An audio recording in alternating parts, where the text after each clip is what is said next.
വന്നിട്ടുള്ള കാര്യങ്ങളും കൂടി വെച്ച് കാണാം. പിന്നെ കുറച്ച് വോട്ട് എല്ലാറ്റിനോടും ഒരു പിന്നെ എതിർപ്പുള്ള കുറേ വോട്ടുകളൊക്കെ അൻവർ പിടിച്ചിട്ടുണ്ടാവും. അതിൽ ഇടത് വലത് മുന്നണികളുടെ ഒക്കെ ഉണ്ടാവും. അത് നമ്മൾ പരിശോധിക്കണുള്ളൂ. ഞാൻ പറഞ്ഞല്ലോ നേരത്തെ, ഇടതുപക്ഷത്തിൽ നിന്ന് അങ്ങനെ വല്ല വോട്ടിൻ്റെ ഓർമ്മയുണ്ടോ, അത് പരിശോധിക്കപ്പെടും എന്നുള്ളതിന്. ഇപ്പോൾ വഴിക്കടവ് പോലുള്ള ഒരു പഞ്ചായത്തിൽ ഇടതുപക്ഷത്തിൻ്റെ അല്ലല്ലോ വോട്ട് കൂടുതൽ പിടിച്ചിട്ടുള്ളത്, അത് UDFൻ്റെ വോട്ട് തന്നെ കൂടുതൽ പിടിച്ചിട്ടുണ്ട്. അപ്പോൾ എല്ലാ സ്ഥലത്തും അതേ പാറ്റേൺ ആണോ തുടർന്നിട്ടുള്ളത് നമുക്ക് കൂടുതൽ പരിശോധനയ്ക്ക് ശേഷമേ പറയാൻ കഴിയും. ഒരേ കാരണം കൊണ്ടാവില്ല അമരമ്പലത്തും പിന്നെ ഇവിടെ ഇവിടെ നമ്മുടെ മുനിസിപ്പാലിറ്റിക്ക് വോട്ട് കല്ല് എന്ന് പറഞ്ഞത് അങ്ങനെ ഇടതുപക്ഷത്തിനൊരു വലിയ കോട്ടയൊന്നുമല്ല. ഇടതുപക്ഷത്തിൻ്റെ വല്ലാത്ത ഭൂരിപക്ഷം കഴിഞ്ഞ തെരഞ്ഞെടുപ്പിൽ എത്രയൊക്കെ ഭൂരിപക്ഷം കിട്ടിയെന്ന് നമ്മൾ കണ്ടതാണ്. അപ്പോൾ അമരമ്പലത്തും മുനിസിപ്പാലിറ്റിയിലും ഒക്കെ ഉണ്ടായിട്ടുള്ള എന്തെങ്കിലും രീതിയിലുള്ള പ്രത്യേകതകളുണ്ടോ ഈ വോട്ടിംഗ് പാറ്റേൺ എന്നുള്ളത് നമ്മൾ പരിശോധിച്ച് വരും. എന്തെങ്കിലും അപാകതകൾ ഉണ്ടെങ്കിൽ വളരെ ഗൗരവതരമായി പാർട്ടി അത് പരിശോധിക്കും, തിരുത്തും. ചിഹ്നത്തിൽ മത്സരിക്കേണ്ട സ്ഥലത്ത് പാർട്ടി തീരുമാനമെടുത്ത് ചിഹ്നത്തിൽ മത്സരിക്കും, സ്വതന്ത്രം മത്സരിപ്പിക്കേണ്ടത് സ്വതന്ത്രം മത്സരിപ്പിക്കും. സ്വതന്ത്രരെ മത്സരിപ്പിക്കുമ്പോൾ സ്വതന്ത്രർ കൊണ്ടുവരുന്ന ഒരു വോട്ടുണ്ട്, അവരുടെ ഒരു പ്രത്യേക വോട്ട്, അവരൊരു വ്യക്തിഗതമായ കഴിവും മികവും അനുസരിച്ചുള്ള വോട്ടുണ്ടാവും. ആ വോട്ട് വരുമ്പോൾ അതും ആഡ് ചെയ്തിട്ടാണ് നിലമ്പൂരിൻ്റെ ചരിത്രം, നമ്മൾ ജയിച്ച ചരിത്രം ഞാൻ അവിടെ വിശദീകരിക്കേണ്ട. പാർട്ടി നേതാക്കന്മാരാകെ വിശദീകരിച്ചിട്ടുണ്ട്.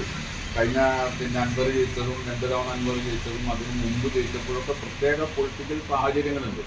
ആ സാഹചര്യങ്ങളുടെ ഭാഗമായിട്ടാണ് അവിടെ വിജയം ഉണ്ടായിട്ടുള്ളത്. അപ്പോൾ ഇനിയും അത്തരം കാര്യങ്ങളൊക്കെ പരിശോധിക്കപ്പെടും. ഇനിയും തെരഞ്ഞെടുപ്പുകളുണ്ട്, ഇനിയും നമ്മൾ അത്തരം കാര്യങ്ങളൊക്കെ പരിശോധിക്കും. അത് ചിഹ്നം വന്നതുകൊണ്ട് വോട്ട് കുറഞ്ഞു അങ്ങനെയൊന്നുമില്ല. അതിന് വേറെ കുറേ കാരണങ്ങളുണ്ടാവും, പ്രത്യേകതകളുണ്ടാവും. ഒരു തെരഞ്ഞെടുപ്പല്ലല്ലോ വേറൊരു തെരഞ്ഞെടുപ്പ്. അപ്പോൾ അതിൻ്റെതായ വ്യത്യസ്തതകൾ നമ്മൾ പരിശോധിക്കും. ഭരണവിരുദ്ധ വികാരം എവിടെ ഉണ്ടായിന്ന് പറയുന്നത്? ഭരണവിരുദ്ധ വികാരം ഉണ്ടായാലും വോട്ടിംഗ് ഇങ്ങനെ വരിക, വോട്ടിംഗ് പാറ്റേൺ ഇങ്ങനെ വരിക. ഭരണവിരുദ്ധ വികാരത്തെ സംബന്ധിച്ച് ഇങ്ങനെ അല്ലല്ലോ. 66,000 വോട്ട് കിട്ടിയാൽ പാർട്ടിയുടെ ഏറ്റവും ഒരു പ്രധാനപ്പെട്ട സാധാരണ പാർട്ടി മെമ്പർമാരും അനുഭാവികളടക്കമുള്ള പാർട്ടിയുടെ ബേസ് മുഴുവൻ വോട്ട് ചെയ്തിട്ടുണ്ട്. ഈ ഭരണവിരുദ്ധ വികാരം ഉണ്ടായാൽ ഇങ്ങനെയല്ലല്ലോ സംഭവിക്കുക. അപ്പം മൃഗീയമായ ഭൂരിപക്ഷത്തിലേക്ക് UDF പോകുന്നുണ്ട്. അങ്ങനെ ഒരു ഭൂരിപക്ഷം പോയിട്ടുണ്ടായിട്ടില്ലല്ലോ.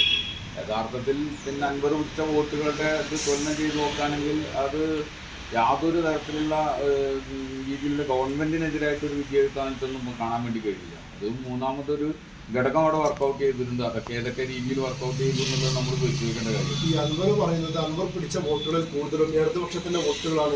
ഞങ്ങൾ പരിശോധിക്കട്ടെ, ഇടതുപക്ഷത്തിന്റെ വോട്ടാണോ പിടിച്ചത്, അത് എങ്ങനെ പിടിക്കപ്പെട്ടു എന്നുള്ളതൊക്കെ ഞങ്ങൾ നോക്കാം. ബൂത്ത് തലത്തിലുള്ള കണക്ക് വന്നാൽ ഞങ്ങൾക്കത് പറയാൻ കഴിയും ഏത് തരത്തിലാണ് വോട്ട് പിടിക്കുന്നത്, എങ്ങനെയാണ് അൻവർ ഏതൊക്കെ ഘടകങ്ങൾ ആശ്രയിച്ചിട്ടുണ്ട് എന്നുള്ളതൊക്കെ ഈ തെരഞ്ഞെടുപ്പിന് ശേഷം അതിൻ്റെ കണക്കിങ്ങനെ വരുന്നേ ഉള്ളൂ.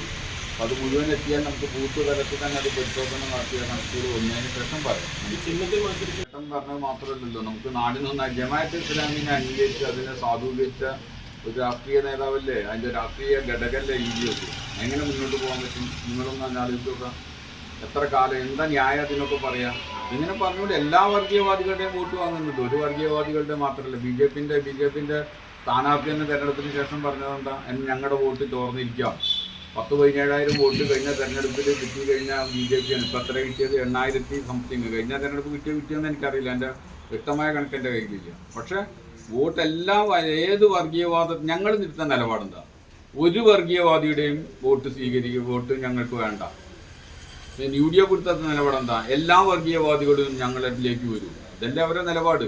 രണ്ടും വ്യത്യസ്തമാണ്. കേരളത്തിൻ്റെ മതനിരപേക്ഷതയെ സംരക്ഷിക്കാനുള്ള പോരാട്ടമാണ്. നമ്മളോരോ മനുഷ്യനായി നിലനിൽക്കണം എന്നുള്ളതിൻ്റെ സമരമാണ് ഇടതുപക്ഷം മുന്നോട്ട് വയ്ക്കുന്നത്. അതല്ല വലതുപക്ഷത്തിൻ്റെ. എല്ലാ തീവ്രവാദികളെയും ഒരുമിപ്പിച്ച് നിർത്തി ഞങ്ങൾക്ക് എങ്ങനെങ്കിലും ഇനി കഴിഞ്ഞ 9 കൊല്ലം ഭരണത്തിന് പുറത്താണ്, ഇനി എങ്ങനെങ്കിലും ഭരണത്തിൽ കയറി അതിനെന്തൊക്കെ വിക്രിയകളാണ് ഇവർ കാട്ടിക്കൂട്ടുന്നത്. നിങ്ങളവിടെ തെരഞ്ഞെടുപ്പ് രംഗത്ത് ഇപ്പോൾ ജയിച്ചതിൻ്റെ ശേഷം നിങ്ങൾ ഇറങ്ങിയിട്ടുള്ള റീൽസുകളൊന്നും വെച്ച് വെച്ചാൽ നിങ്ങൾ എത്രത്തോളം വെച്ച് വെച്ചിട്ടുണ്ടെന്ന് എനിക്കറിയില്ല. ഓരോരുത്തർ PC വിഷ്ണുനാഥ് ഒന്നിടുമ്പോൾ മറ്റേ ഷാഫി പറമ്പ് ഇവരൊക്കെ ഒരു ക്യാമറ സെറ്റുമായിട്ട് നടക്കുക. ഇത് കമ്മ്യൂണിസ്റ്റ് പാർട്ടിക്ക് ഇങ്ങനെ ചെയ്യാൻ കഴിയുമോ? എന്നിട്ട് അതിനെ ബാഹ്യ രൂപത്തിൽ പർവ്വതീകരിക്കുകയാണ് നിങ്ങൾ. ഞാനിപ്പോൾ കണ്ട റീൽസുകളെ കുറിച്ച് ഞാൻ പറഞ്ഞത് ഓരോരുത്തരും അതൊക്കെ ഉണ്ടാക്കുന്ന ഉൾപ്പിരിവുകളുണ്ട്. അത് വലതുപക്ഷ രാഷ്ട്രീയത്തിൽ പ്രതിഫലിക്കും, അതിലൊന്നും സംശയമില്ല.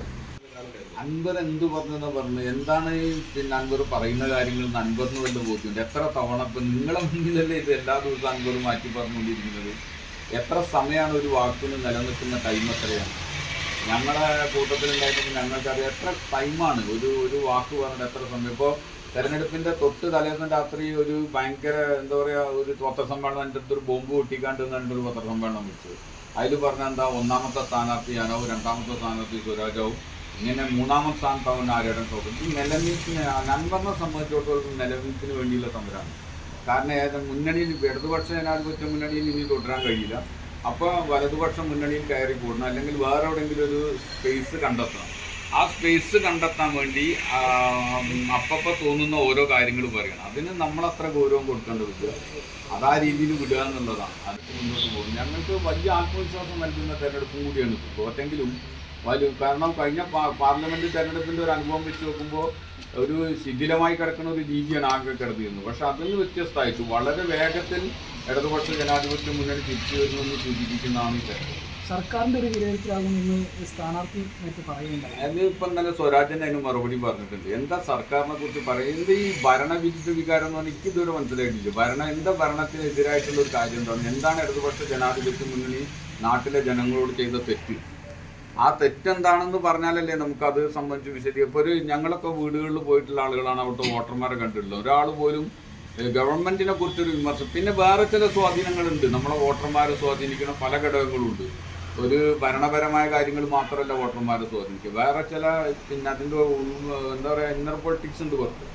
അത് ഘടകങ്ങൾ സ്വാധീനം ചെലുത്തി അതിൻ്റെ ഭാഗമായിട്ടൊക്കെ ചില പ്രശ്നങ്ങളുണ്ടാവും. അല്ലാതെ ഗവൺമെൻറ് എന്താ ചെയ്ത് ഇപ്പോൾ സ്കൂളുകൾ നന്നാക്കിയത് തെറ്റാണ്, അല്ലെങ്കിൽ സ്വരാജിൻ്റെ ചോദിച്ചിട്ടുണ്ട് നമ്മുടെ ആതുരാലയങ്ങൾ നന്നാക്കിയത് തെറ്റാണ്, അല്ലെങ്കിൽ പെൻഷൻ കൊടുക്കണം, ഇതാണോ നമ്മൾ ചെയ്യുന്ന തെറ്റ്? കേന്ദ്ര ഗവൺമെൻറ് കേരളത്തെ സാമ്പത്തികം ബുദ്ധിമുട്ടിക്കുന്നുണ്ട്. അങ്ങനെ ബുദ്ധിമുട്ടിക്കുന്നതിനിടയിലും സർക്കാരിൻ്റെതായ പ്രവർത്തനങ്ങളുമായി മുന്നോട്ട് പോകുന്നില്ല. ഏതെങ്കിലും ഒരു പ്രവർത്തനം തടസ്സമുണ്ടോ?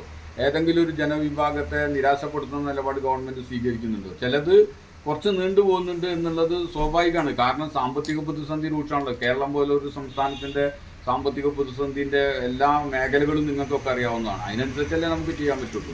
ഈ മലയോര മേഖലയിലെ പ്രതിഷേധം വോട്ടായി മാറിയിട്ടുണ്ടാവുക. അല്ല, മലയോര മേഖലയിൽ ഇനിയും എന്ത് ചെയ്യണം എന്നുള്ളത് സർക്കാർ ആലോചിക്കും. അതിനൊന്നും മുഖ്യമന്ത്രി തന്നെ പൊതുയോഗങ്ങളിൽ പറഞ്ഞാൽ എന്താ, കേന്ദ്ര ഗവൺമെൻറ് എടുക്കുന്ന നിലപാട് ഇതാണ്, ഇന്ന നിലപാടാണ്, ഇത് ജനവിരുദ്ധ നിലപാടാണ്. പക്ഷെ ആ നിലപാടുമായി സംസ്ഥാന സർക്കാരിന് മുന്നോട്ട് പോകാൻ കഴിയില്ല. ഇക്കാര്യങ്ങളിൽ ഗവൺമെൻറ് സംസ്ഥാന സർക്കാർ ഉചിതമായി തീരുമാനമെടുക്കും. ഇത് പിന്നെ ഇതുമായി ബന്ധപ്പെട്ടുള്ള എല്ലാ കാര്യങ്ങളും വിശദമായി മുഖ്യമന്ത്രി വ്യക്തമാക്കിയിട്ടുണ്ട്. അപ്പോൾ തുടർന്നും മലയോര മേഖലയിലെ ഇതിപ്പോൾ മലപ്പുറം ജില്ലയിലെ നിലമ്പൂരുണ്ടായ ഒരു പ്രത്യേക സാഹചര്യം മാത്രമല്ല, കേരളത്തിനകത്ത് ഉടനീളമുണ്ട്, വലിയ വനമേഖലയും നമുക്കുണ്ട്. അപ്പോൾ അത് വെച്ചിട്ട് എങ്ങനെ ചെയ്യാൻ കഴിയുമെന്ന് സംസ്ഥാന സർക്കാർ പരിശോധിക്കും. അതിന് തെരഞ്ഞെടുപ്പിൻ്റെ റിസൾട്ട് അതും കൂടി പരിശോധിച്ചിട്ട് വെച്ചിട്ട് കാര്യങ്ങൾ ഗവൺമെൻറ് കൈകാര്യം ചെയ്തു പോകും.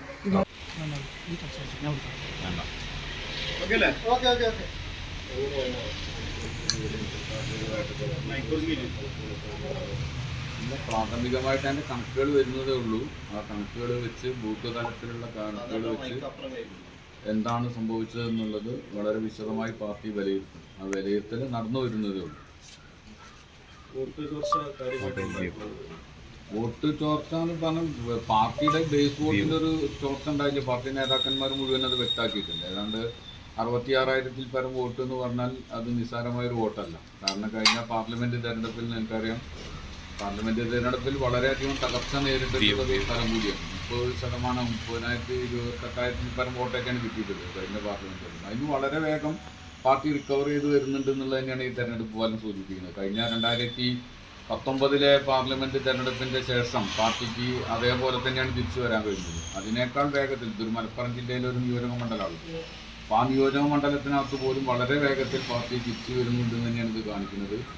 എന്നാലും തിരിച്ചടികളെ സംബന്ധിച്ച് ഉണ്ടായിട്ടുള്ള ഫലത്തെ സംബന്ധിച്ച് വളരെ താഴെ ഗ്രാസ് റൂട്ട് ലെവൽ തന്നെ പോയി. എങ്ങനെ ഇത്തരത്തിലുണ്ടായിട്ടുള്ള ഞങ്ങളെല്ലാവരും വിചാരിച്ചിരുന്നത് വിജയിക്കുമെന്നുള്ള പ്രതീക്ഷയാണ് നമുക്കുണ്ടായിരുന്നത്. പരമ്പരാഗതമായി കോൺഗ്രസിൻ്റെ ഒരു മണ്ഡലമാണ്. പിന്നെ എന്നാലും അടിസ്ഥാനപരമായി നമുക്ക് നല്ല മാറ്റങ്ങൾ ഉണ്ടാക്കാൻ കഴിയുമെന്നായിരുന്നു പ്രതീക്ഷിച്ചത്. അതിലെവിടെയെങ്കിലും വല്ല ന്യൂനതകൾ ഉണ്ടായിട്ടുണ്ടോ എന്നുള്ളത് ഇപ്പോൾ പരിശോധിച്ചുകൊണ്ടിരിക്കുകയാണ്. എല്ലാ ബൂത്തുകളിലെയും കണക്ക് വന്നുകൊണ്ടിരിക്കുകയാണ്. ആ കണക്കിനനുസരിച്ച് അത് പരിശോധിച്ചിട്ട് പാർട്ടി ഒരു നിഗമനത്തിലെത്തി അത് പാർട്ടിക്കുള്ളിലാകെ തന്നെ ചർച്ച ചെയ്യപ്പെടും. പാർട്ടി സ്റ്റേറ്റ് സെക്രട്ടറിയും അതേപോലെ തന്നെ വിജയേട്ടനും അതേപോലെ ബന്ധപ്പെട്ടുള്ള സാഹചര്യങ്ങളൊക്കെ തന്നെ അത് സൂചിപ്പിച്ചിട്ടുണ്ട്. അപ്പോൾ വളരെ ഗൗരവതരമായി തന്നെ ഈ വിഷയങ്ങളാകെ പാർട്ടി പരിശോധിച്ചിട്ട് എവിടെയാണോ എന്താണോ വീഴ്ചകൾ പറ്റിയിട്ടുള്ളത്, എന്തെങ്കിലും തിരുത്തേണ്ടതുണ്ടെങ്കിൽ തിരുത്തി മുന്നോട്ട് പോകുക എന്നുള്ളതാണ് ഞങ്ങളെ സംബന്ധിച്ചിടത്തോളം ഏറ്റവും കരണീയമായിട്ടുള്ള മാർഗം.